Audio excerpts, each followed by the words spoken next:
মনে ছিল হিটলারের প্রতি শ্রদ্ধা আর চোখে ছিল ইহুদিদের প্রতি তীব্র ঘৃণা। সেই ঘৃণার আগুন পুড়ে পুড়ে সে চেয়েছিল বদলে দিতে গোটা রাষ্ট্রের ভবিষ্যৎ। যুক্তরাষ্ট্রের প্রেসিডেন্ট ডোনাল্ড ট্রাম্পকে হত্যার পরিকল্পনা ছিল তার মস্তিষ্কে, কিন্তু সে আগুন শুধু ট্রাম্প পর্যন্তই সীমাবদ্ধ ছিল না, শেষমেশ নিজের মা ও সৎ বাবাকেও ছাড়েনি সে।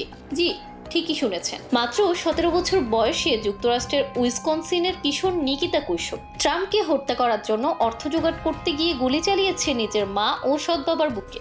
এরপর মৃতদেহ দুটো পাশে রেখে সে বাড়িতে থেকেছে প্রায় 2 সপ্তাহ, একদম ঠান্ডা মাথায়।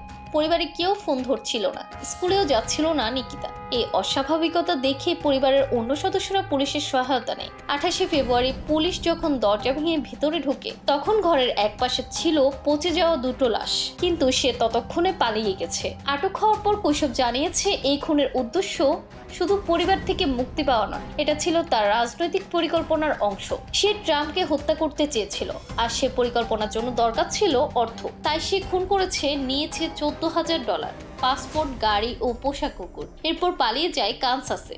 ফেডারেল ওয়ারেন্ট অনুযায়ী সে নিজের হাতে লিখেছে 3 পৃষ্ঠার একটি ইহুদি বিরোধী ইশতেহার, যেখানে ছিল অ্যাডলফ হিটলারের প্রশংসা ও রাষ্ট্রবিপ্লবের ডাক।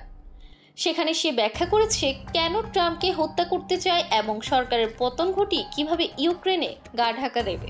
তদন্তে উঠে এসেছে সে টেলিগ্রাম ও টিকটক ব্যবহার করে যোগাযোগ করছিল এমন কিছু ব্যক্তির সঙ্গে, যাদের মধ্যে একজন রুশ ভাষাভাষীও ছিল, যে ইউক্রেনে পালানোর পরিকল্পনা শেয়ার করেছিল তার সঙ্গে। নিকিতাকে এখন রাখা হয়েছে ওয়াউকিশা কাউন্টি জেলে। $10 লাখ বন্ডে সে জামিন পেতে পারে, তবে $10 লাখ জরিমানার মাধ্যমে। জান্নাতুল তাহসিন, FTV নিউজ।